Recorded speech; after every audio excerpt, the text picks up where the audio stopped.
What is up, everybody? Mark Boardman here, accompanied by my good friend Ryan Muckenhirn. We have a rifle on the table. Doesn't have an optic on it, Ryan. Bare, out of the box.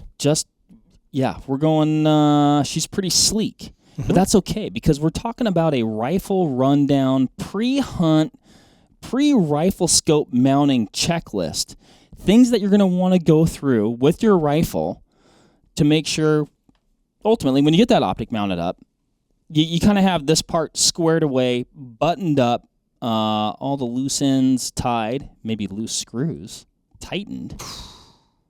And I think these are some things that a lot of folks, probably including myself up until a few years ago, I didn't even know was a thing that you might want to do. Yes. Look at, check. Yes. That's why we're talking about it today. Mm-hmm. What's going on here, Ryan? This is a Nosler M48 long range. Nice looking rifle. Yeah. I particularly like the comb on the stock. It's an appropriate stock. Yeah. It's stock for a telescopic weapon sight. Mm-hmm. Take note, rifle manufacturers, raised combs. Let's make the shirt. Yeah, I'm for it. This will be our cause. Raise the combs. Yeah, I want to change the world one low combed rifle stock at a time. Oh, that's a noble cause. I agree. I'm for it. I agree. I'd sign up. I'll sign that petition twice. Yeah. So anyway, I guess the catalyst of this comes from troubleshooting. Sure. Yeah. So we get some calls at Vortex, folks trying to figure out why something is not behaving the way they expected it to. And something that I've noticed after just over 18 years, I suppose, in the gun industry is that rifles have gotten better. Ammunition has gotten better. Optics have gotten better. Mounting solutions have gotten better. And it leaves a very curious space on the table to try to figure out what a customer's got going on if something isn't adding up, if 2 + 2 is not, in fact, equaling 5. I like that. And so one thing that I have seen quite a bit and identified a little bit of trend on is just like these little teeny nuances in the rifle system itself that are manifesting as what we would assume is an optics issue. And it's like general misbehavior. The optic or the rifle isn't printing in the same place every time, or maybe your group size is increasing, or it's not getting to the size you would expect it to be. Something is off, and you're ending up with a not accurate system, right? Mm-hmm, Rifle and scope and ammunition together. Well, and a lot of variables can influence the symptoms that you're describing there. So are you talking about kind of once you ferret out all these things, you're like scratching your head a little bit, and then you maybe come to a conclusion, perhaps. Yeah, and at first it was kind of just throwing spaghetti at the wall and seeing what would stick, and then it started working. And so, usually, and you've heard us talk about this before, is like ring placement, ring style, ring torque. Mm-hmm. Those are three major considerations in the setup. But this is even before we've gotten to the optic component, because a lot of these customers, through the literature that we're putting in the box, or friends of ours within the industry are putting in their boxes, video information that's out on YouTube and other platforms where they talk about how to mount a scope properly. Most folks are knocking that out of the park. Mm-hmm. And then it's like, okay, well, what else could it be? And we kind of keep a running tally of this coming into the shop, and anytime we onboard somebody who's going to be working with the customer's rig, mounting scopes, there's a couple things to check that are pretty, out of the box. You wouldn't think to check it. Right. You think, this thing's brand spanking new. Yeah. Let's go. Right. Because when you buy a new car, you don't think, hey, I should make sure the wheels are on tight. Right. Although maybe we should do that. I don't know. So first things first, and something that I try to check with every customer build that comes in the door, whether it's out of the box or whether they've been hunting with it for 10 years, is action screw torque. And so on most bolt action rifles anyways, whether they're in a conventional stock like this Nosler is here, or if they're in a chassis or anything like that, they're usually affixed to that stock or chassis via 2 or 3 action screws. And so all these are doing here, and not all, not to undersell their importance, but they are holding your barreled action or your receiver to the stock or chassis in which it is mounted. They may be holding on bottom metal that facilitates a detachable box magazine, or in this case, a hinge floor plate, or in the case of, say, like a Remington ADL or a Kimber Montana or a Mountain Ascent or something like that. You have a blind box magazine, but they're still holding everything together. Sure. And so they're maybe not the most complex, but a pretty important job. Extremely. Yep, correct. So these screws have a very specific torque, and consult your manufacturer with respect to that torque, or even your stock manufacturer, because they can be contingent on those things as well. A torque poundage to hit and a torque sequence to hit. And if not done correctly, we either have an action that's unsupported in the stock, that shot over shot is allowed to shift position, which can be cataclysmic, both to your stock, to your optic, to repeatability and accuracy. Or we have a bind that will prevent the action from opening and closing correctly. Yeah. So not good either way. Or in the case of magazines, it can prevent feeding from happening correctly or fluidly or moving as they should. Okay. So action screws are a big one right off the bat. And so what we do on any new rig that comes in is we're checking tension. Are they tight? You got to be careful with this because you can break them loose and be like, oh shoot, then I got to start over. But a lot, and I mean quite frequently, especially on newer produced guns of any number of manufacturers, we're finding those at 1 inch pound, 2 inch pounds. It's like the screw is in and then that was it. And so we're going in and we're amending that action screw torque. So right away, we could go through without looking at that, mount that customer's scope up, everything goes seamlessly. And we're not saying that this is what happened here. This rifle is just an example. Yeah, we had this rifle in hand. But it's an important thing to check. Make sure that those action screws are torqued to the proper poundage and in the proper sequence, and that the action and recoil lug assembly are seated properly in the stock. Make sure that's amended, bar none. And by having those torqued properly, though, that's going to ensure that proper seating then? Yes and no. Depends on your stock design, depends on your recoil lug design and location. There's a process. It depends on the stock, on the recoil lug location and style. Okay. Yeah. So here again, great thing to consult the manufacturer of that rifle on. So that's a big one. Now, we're talking about these action screws and making sure they're torqued properly within the context of kind of like, this out of the box, like pre-hunt, before you get rifle set up. Is that something, though, that you want to check periodically? You've been traveling, you've shot the gun a lot. I mean, is there potential for those to back themselves out? Certainly could be, yeah. So especially if you're transporting your optic, or your rifle rather, like via ATV, and you're subjecting it to a lot of vibration, sure, any fastener can vibrate loose, right?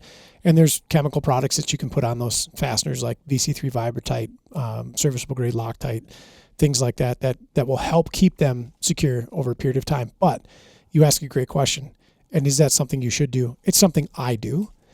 Because I'm in my own head. And at the end of a season, I don't just take the guns and put them away, or at least I tell myself I shouldn't just take the guns and put them away. I'll go through and strip them down, go through everything, make sure everything's serviceable, clean out all the little bits and pieces of seeds and dirt and crap that I've picked up throughout the season, reassemble, retorque to spec, and make sure everything's good to go there. All right. Yeah. What's some other things that we need to look at here, or should check at least? Sure. So one that I see not as frequently, but sometimes, is if you're running a gun that has an internal box magazine design of some kind. So like this one has another little internal box mag in there, to make sure that is properly seated. And this kind of goes hand in hand with the action screw thing. And you'll find if your follower is bound up and not popping up to the top position where it's supposed to be, its at-rest position, that perhaps that internal box magazine is in there askew. You could go and tension your action screws up. Your box magazine could be wonky in there. You may not be getting adequate recoil lug contact or support, and you could be putting the action in a bind. So make sure, if you have a system like that internal box magazine is correct. This has happened to me on personal rifles. New out of the box. It's just when they were put together, it was like a millimeter off. And then, oh, wow. And then everything was smacked together, tightened down, and then it was kind of a disaster. And I noticed it because my hinge floor plate wouldn't close all the way. Oh, no kidding. Yep. So it was just popped out a little bit, and then it was still under latch tension, so I popped everything loose. I got my follower, my magazine spring out, and I noticed, like you can see inside here, This should have a little bit of play. Okay. Yep, so that's normal. And mine didn't. And then I could see just a little bit of lip overhang where it shouldn't be there. Disassemble the stock again, amend that, get everything back together, good to go. I had a rifle the other day, Ryan, that I was having trouble getting to feed with an internal box magazine, and you diagnosed it. Do you recall what was going on there? This was a couple months ago. It's Same exactly thing? what it was. Yep. Same thing. The Okay. internal box magazine was overcompressed, so it's a piece of spring steel. Generally, they're not welded shut. Sometimes they are. They're just like an internal box. But this one was slightly collapsed, pinched, and then shoved in there, and then secured. Gotcha. So all that was a disassembly of the stock, reposition that internal box, reassemble the stock, and everything was right as rain. So Okay. Yeah, I was just kind of like, hey, Ryan, how come no worky? sure. And then when you give it back, it worked. It was great. Another thing to check, and this is kind of basic firearms maintenance, is lubrication points.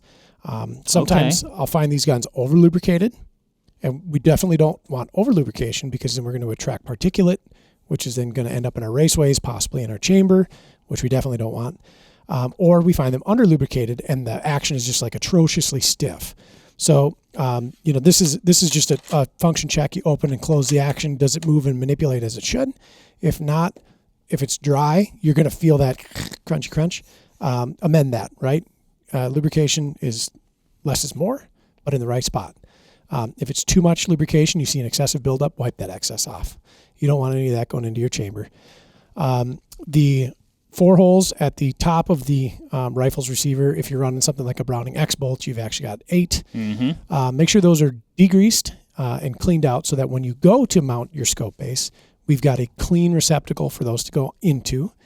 Of course, I do a function check on everything to make sure nothing is binding or anything like that on the safety mechanism, the trigger mechanism, the hinge floor plate, the bolt, etc.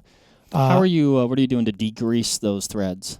On this here? Yeah. So I use a high percentage isopropyl, so like 95 or higher, and I prefer 99. An automotive grade degreaser is fine too.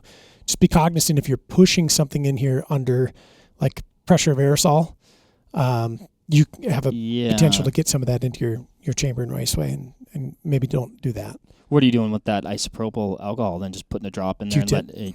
Yeah, I get on a Q-tip and I try to squeeze that Q-tip in there, and then I'll just let it air dry. Yeah. And then maybe blast That'll it just out evaporate. Yeah, right? yeah. On new barrels, so like new out-of-the-box guns, I like to take a cleaning patch with that same ISO on it, and I'll run that down the bore a couple times. And what I'm trying to do there, and it's very likely this isn't going to be an issue. This is kind of a thing that I call it a skull component. It lives in my head because I think it works. Is I'll swab that bore out with some of that ISO and try to get any, whether it's cutting oil or dirt or grime or anything out of there. I like ISO again, especially the high percentage stuff like 99, because it's not going to deposit any or a very trace amount of moisture in my bore, and then it's going to evaporate out and things are going to be good. You're not the only one, though, because I was either reading something or even just listening to another podcast that I liked the other day, and they were talking about that as a, kind of step one before you start shooting your brand new rifle. I just got a new rifle the other day. I had it down at Edge. Is that your... Tika. Oh. Yep. Yeah. And a couple swabs or some crud on the patch for the first 2, and then clean on the way out. Rifle shot fantastic out of the box, so no big. And then this particular rifle and why it's here is this handy little doodad on the front, which is a muzzle brake and suppressor adapter. These are cool, by the way. I really like this. When going through like advanced level troubleshooting, and what we're doing with customers on the telephone is we're starting from like the trigger up and everything, and we're going through the whole gambit of you name it. If it's involved with this system and making a bullet go into a place we want it to go, we'll go through everything. Muzzle device tension. This is something that we see quite frequently on rifles that come with factory installed muzzle brakes, is if that thing is not A, torqued properly, or B, timed properly, you can see problems on the range, right? Okay. And especially with torque. Timing, maybe not as much, but torque is serious. So I'm reminded of a case, our very own Jimmy Jordan had a customer and good friend of his that had a spectacular build that was shooting atrociously. And like we were at wits. That's just that'll bum you out. Oh, yeah. And no rhyme or reason why. Not that like a barrel can't have a little chip in it or something is goofy that's throwing things. But he went through the rifle top to bottom. We tried different ammo. We tried, kind of disassembling, reassembling, et cetera, and nothing made it. We threw a different optic. We threw a different mount. Nothing made any difference. And so at that point in the conversation, we're like, well, it's got to be the barrel. And then I was like, well, wait a minute. Does that thing have a flash hider or a muzzle brake on it? He's like, yep. I go, check the tension. And he grabbed it with his hand and he just gave it a little off came, just like as easy as possible. And so he's like, well, it was kind of loose. So he threw some tension on there, brought it down to the range, one hole. Ugh. And so what's happening here is if we have a muzzle brake on a gun that isn't secured properly, you have an opportunity for that muzzle brake to shift its position, albeit subtly, shot over shot over shot over shot. And even though this isn't a huge amount of movement, you used to have a rifle that had a Browning boss on it. Mm-hmm. And what that was a very way ahead of its time barrel tuner. Right. And all we're doing is we're moving weight a little bit more forward or a little bit more back. Mm-hmm. And we're working with the harmonics of the rifle barrel. And you can really, they work too. So I think that the guns shot themselves without it. When you tuned your boss, you could really squeeze out another layer of accuracy on that gun. And so any muzzle brake or any muzzle device, a suppressor adapter, whatever, has the opportunity to influence a barrel in a negative or positive way, depending on how it's done. If it's loose, it's going to be inconsistent. And inconsistency is going to translate downrange to very likely not an optimal group. And I've had a number of customers over even the past calendar year come in, this isn't working out. Here's what it's doing. They're doing everything by the book. We grab that muzzle brake and it just comes off. Like it's on, but it's not, right? Mm-hmm. And like, hey, here's what we saw. Give this a go. I know this sounds silly because it's just the tension on the end of the muzzle, but this can make a huge difference. They report back, thing shoots famously. So if you have a muzzle device, and especially like a muzzle brake or something, make sure that it's secure. Timing is a whole nother thing altogether. So this is a directional brake on the end here. So it doesn't have ports on the top or the bottom. The exhaust gases are designed to vent, out and back to reduce recoil and stabilize the rifle. If we had clocked this thing 90 degrees the wrong way, it would still work, but it wouldn't be working as intended. I still like to make sure that those things are timed correctly, right? So that's a big one. Other than that, that's about it. When I get a new rifle out of the box, or when I have a customer bring in a new rig to get mounted up, that is my pre-flight checklist, where I'm pulling the blocks out and making sure, no critters are in the air intake, so to speak, before turning that over. And that goes a long way. Then I move on to the optic setup and all that, which we've covered before, but to make sure. I like that though, because you bring up that last example. That was time, yep, ammunition, mm-hmm. money, pulling your hair out, yep, shaking confidence, just a little bit of forethought in a way. But when you pull it out of the box, do a little pre-flight checklist to make sure you're good to go. If you're not, you're gonna find it before it becomes a problem. Yep, and you're on your way. Yep, absolutely. Awesome. Thank you, Ryan. Oh yeah, my pleasure. All right. There you have it, everybody. A little, dude, I love it. I'm going to keep saying a pre-flight checklist on the old rifle there. So some food for thought, some things to think about, if you've been having some issues. Check those action screws and muzzle devices. There you go. Until next time, happy hunting and shooting. Catch you on the next one. See ya.